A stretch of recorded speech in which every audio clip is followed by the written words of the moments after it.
नमस्कार दोस्तों, मैं अतीन आनंद और आप देख रहे हैं राइजिंग झारखंड। जैसा कि आप सभी देख पा रहे हैं कि भाजपा की शेरनियां हैं, मोदी जी के शेरनियां हैं। इन लोग से जानते हैं कि मोदी जी ने विभिन्न सौगात देवघर वासियों को दिया, कितनी खुशी है और किस उद्देश्य के साथ आज आप लोग सुबह से इस ग्राउंड में धूप में भूखे प्यासे खड़ी हैं, कितनी खुशी है?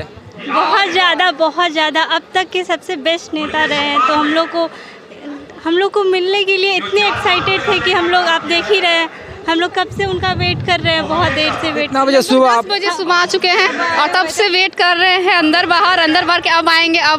बहुत एक बार देखने को मिल जाए, सामने से उनको देख सके, एक बार देख सके, बहुत खुशी मिलेगी। बहुत एक्साइटेड है हम लोग इसके लिए। देवघर में एयरपोर्ट हो चुका है, काफ़ी कह सकते हैं कि लोगों को सुविधा होगी, एम्स हो चुका है, तो कितनी खुशी है आप देवघर वासियों को? बहुत खुशी है। एक दो एयरपोर्ट, एक रांची में, एक यहाँ पर हो रहा है और हम लोग इतना खुशी है। अब हम लोग यहाँ से कहीं भी ट्रैवल कर सकते हैं आराम से, इजी से, और मतलब कहीं भी विदेश वगैरह कहीं भी जा सकते हैं। ठीक है, अंतर्राष्ट्रीय एयरपोर्ट बन चुका है। आपका शुभ नाम क्या हो और आपका घर कहाँ है? मेरा पूनम कुमारी नाम है और मेरा घर डाबाग्राम पुलिस लाइन जसीडी है।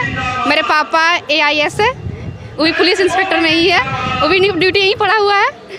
तो वो अभी तो मिले नहीं है हमको, लेकिन आई होप मिल जाए अभी इतना भीड़ में। अच्छा, मोदी जी के लिए 2 शब्द आप क्या कहना चाहेंगे? बहुत खुश हैं उनके आने से, उनसे बस एक झलक उनका देख ले। जितने भी तमाम महिलाएं हैं और बच्चियां भी हैं, कह सकते हैं कि काफ़ी इन लोगों बेसब्री से मोदी जी की एक झलक पाने के लिए इंतजार कर रही हैं। हालांकि इन लोगों को अंदर नहीं जाने दिया गया, इन लोग सड़क पर ही मोदी जी के काफिले को देखने के लिए तैयार हैं और एक झलक पाने के लिए तैयार हैं। स्टूडेंट है, लेकिन फिर भी हम लोग बहुत देर से पूरे ग्राउंड घूम कर उनका वेट कर रहे हैं। स्टेज दिख जाए, कहाँ से मोदी जी हम लोग को दिख जाए, बट कोशिश कर ली, अंदर कुछ नहीं हो पाया, इसलिए बाहर आए। एटलीस्ट यहाँ से जाएंगे तो उनसे मिल रहे हम लोग। बहुत खुश हैं हम लोग, बहुत हैप्पी, इतना हैप्पी है कि पूछिए मत। उनके योगदान के लिए बहुत धन्यवाद है उनको, हम लोग की तरफ से। पूरी बच्चियां हैं, महिलाएं हैं, तमाम काफ़ी खुश हैं और इसी कॉलेज की स्टूडेंट भी हैं। हालांकि इन लोगों का कहना कि अंदर जाने नहीं दिया गया है, क्योंकि सुरक्षा की व्यवस्था को लेकर कहीं ना कहीं प्रशासन अपनी ओर से काफ़ी मेहनत किया है, अब जो कि साफ स्पष्ट तौर पर दिख रहा है।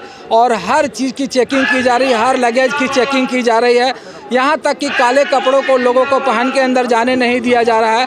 तो चूँकि प्रधानमंत्री हैं, कह सकते हैं कि इनके लिए इतनी सुरक्षा तो बनती है, क्योंकि देश के सर्वे सर्वा है। और अगर इस तरह के देवघर की पावन धरती पर आके विभिन्न योजनाओं को, कह सकते हैं कि 16,000 करोड़ की योजनाओं का शिलान्यास किए हैं, तो ये बहुत बड़ी बात है। सिर्फ संथाल परगना नहीं, और कह सकते हैं कि पूरे झारखंड के लिए बहुत बड़ी बात। द्रौपदी मुर्मू जो कि इस बार NDA के तरफ से राष्ट्रपति की उम्मीदवार है, एक महिला है, एक आदिवासी है, उनको NDA ने खास करके मोदी जी ने प्रेजेंट किया है। कितनी खुशी है?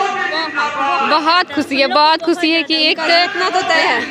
क्या बोले? जीतना तो तय है कि एक महिला अगर राष्ट्रपति बनती हैं और खास करके एक आदिवासी समाज से आती हैं और झारखंड की पहले राज्यपाल रह चुकी है, तो कह सकते हैं कि मोदी जी और भाजपा महिलाओं को काफ़ी सम्मान दे रही है, साथ में सपोर्ट कर रही है। आगे बढ़ाने का एक हम लोग अवसर दिया जा रहा है कि उनको के लिए बहुत अच्छा भी है कि पहले से वो राज्यपाल रह चुके हैं, तो और अच्छे से जानती है यहाँ को। हम लोग के लिए और अच्छा करेंगे तो और अच्छा है हम लोगों के लिए, और हम लोग का स्टूडेंट लाइफ और भी अच्छा होगा, और भी उन्नति हो सकता है। आप लोगों का क्या एम है, क्या करना चाहती है अपने कैरियर को लेकर? कैरियर को JPSC क्रैक करना चाहते हैं। पर तो JPSC में और IAS में महिलाओं ने काफ़ी बेहतर किया है, पुरुषों की अपेक्षा काफ़ी बेहतर किया है। तो ऐसा बात नहीं है कि महिलाएं अब सिर्फ किचन में नहीं रहेंगी, आगे हर जगह है महिलाएं, मतलब जमीन से लेके आसमान तक, यही ना? हाँ, जमीन से आसमान तक महिलाएं हैं, कहीं भी कम नहीं, किसी से भी कम नहीं, पुरुषों से कंधा पे कंधा मिला के उसके आगे बढ़ रही है। बहुत हाई लेवल है। और आज राष्ट्रपति अगर बन जाती है द्रौपदी मुर्मू, तो बहुत हम लोग गौरव होगा कि चलिए हम लोग के झारखंड राज्य से हमारे वो राष्ट्रपति बन चुकी है। तो देख सकते हैं दोस्तों, इन महिलाओं में काफ़ी खुशी है और राष्ट्रपति अगर द्रौपदी मुर्मू बनती हैं तो एक बहुत ही पॉजिटिव मैसेज आता है। सबसे बड़ा पूर्वोत्तर भारत का तीर्थ स्थल है देवघर, बाबा बैद्यनाथ धाम। यहाँ से देश विदेश से कनेक्टिविटी अब एयरपोर्ट होने से होगा।